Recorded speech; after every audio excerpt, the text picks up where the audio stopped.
Glistening in the morning sun, Fujiyama, sacred mountain of Japan, towers above the surrounding countryside. Along narrow paths through terraced rice fields nearby, children from the farming districts proceed on their way to school. With books and lunches packed in neat carrying cases, they pass through ripening tea fields where pickers are already at work. In villages along the coast, other children follow a path beside the boats and nets of the fishing fleets. While in the industrial cities, smoking factory chimneys line the road to school. Among the vast army of Japanese school children are Taro and Yukiko Yamada. At the doorway of their house, they put on their shoes never worn inside. Taro wears the official schoolboy uniform. Sister Yukiko wears the standard dress for girls. While father completes the lacing of his shoes, grandmother Yamada tends baby brother Botchan as he finishes his breakfast. Botchan likes the tea that is always a part of Japanese meals, but grandmother feels it must be cooled. Now father and children say goodbye to mother. いってらっしゃい。行ってまいります。いってらっしゃいませ。いってらっしゃい。 Father and Taro and Yukiko start out together, for father works not far away. For a short distance, they pass along a street lined with craftsmen's shops. Just ahead, many people, some in Oriental and some in Western dress, have errands at the post office. The Yamadas have an errand here too. Taro goes to mail a letter, while father and Yukiko wait outside, watching the traffic on the busy street.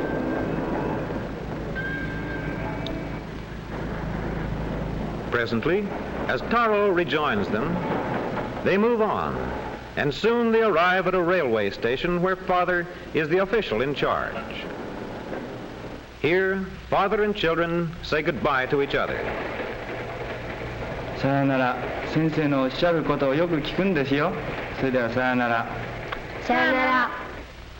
As father enters his office, the tracks outside are already busy.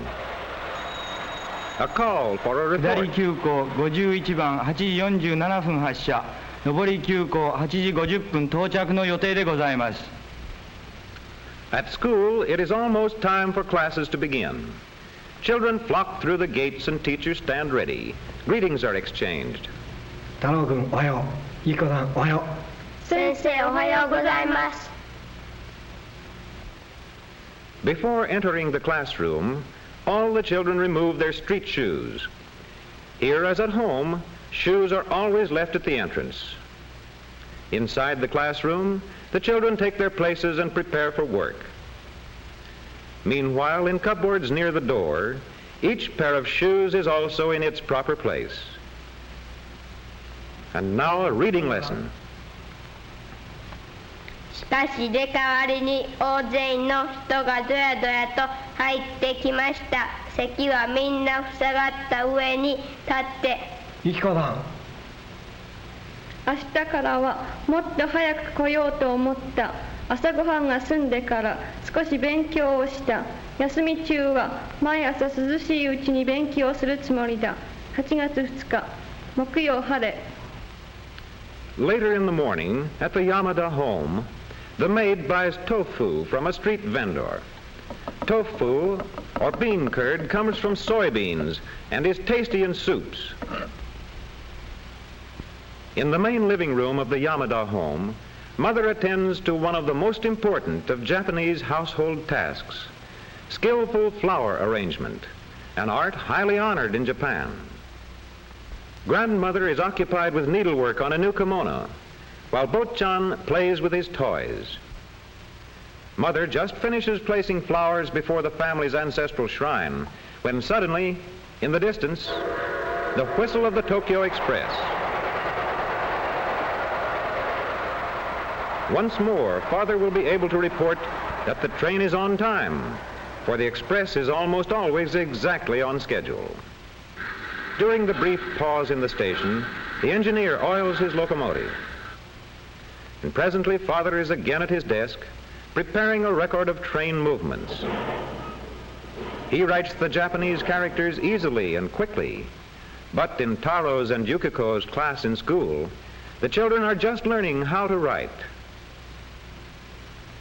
It is not easy when you are only beginning. Yukiko writes slowly and carefully. Taro, too, is still very cautious, but he handles the brush well as he completes the last character of the name for Japan. From top to bottom it reads, Dai Nippon, meaning Great Sun's origin, or as we say, Japan. Later, Taro wields a bat with even greater skill in the American game of baseball. Nearby, older boys practice fencing as a part of their physical training.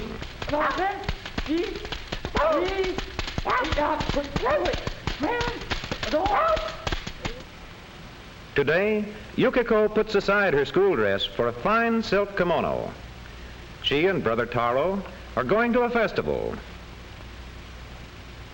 This is an excursion in which the entire family joins.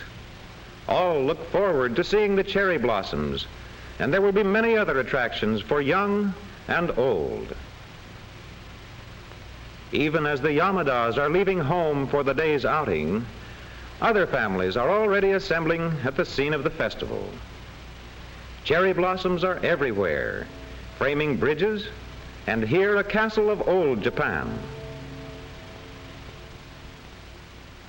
Among the places visited by many of those who have gathered for the festival is a small shrine, one of thousands of such religious structures to be found in Japan. On their arrival, the Yamadas stop to worship. First, Taro pulls the bell cord, then offerings are tossed into a box by all members of the family. They do not enter the shrine interior, but remain at the entrance. Clapping their hands as a sign of their presence, they bow in reverent silence before leaving.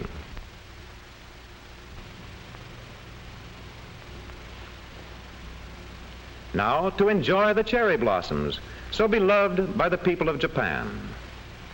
As with so many Japanese, Father's hobby is photography.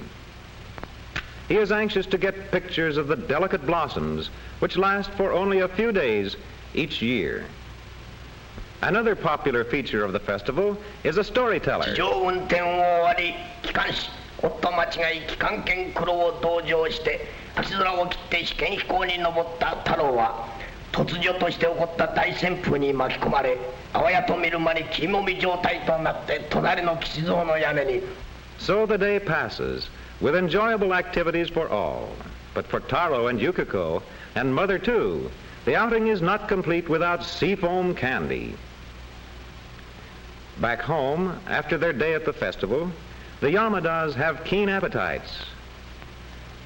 Dinner includes meat, raw fish, a variety of cooked vegetables, and steamed rice in individual bowls, all eaten with chopsticks. The rice bowls are usually refilled at least once, and perhaps oftener, especially when everyone is hungry. In the kitchen, the maid keeps a careful watch on the rice steamer in case more should be needed. But now she remembers another duty she must attend to. It is time to put more coal on the fire that is already burning in a heating chamber directly beneath the household bath. The hot bath is a daily habit with the Japanese. Tonight, Taro will bathe first, but everyone will have a turn. Far from being afraid of soap, he lathers himself long and vigorously. Next, he dips water from the tub for a thorough rinsing. Washing and rinsing are done outside the tub, which is designed for the final restful soaking.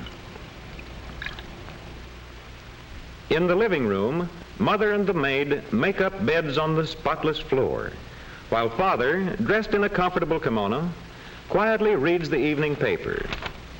It is getting late, and already in another part of the house, the children are asleep, Bo-chan still clutching his toy dog.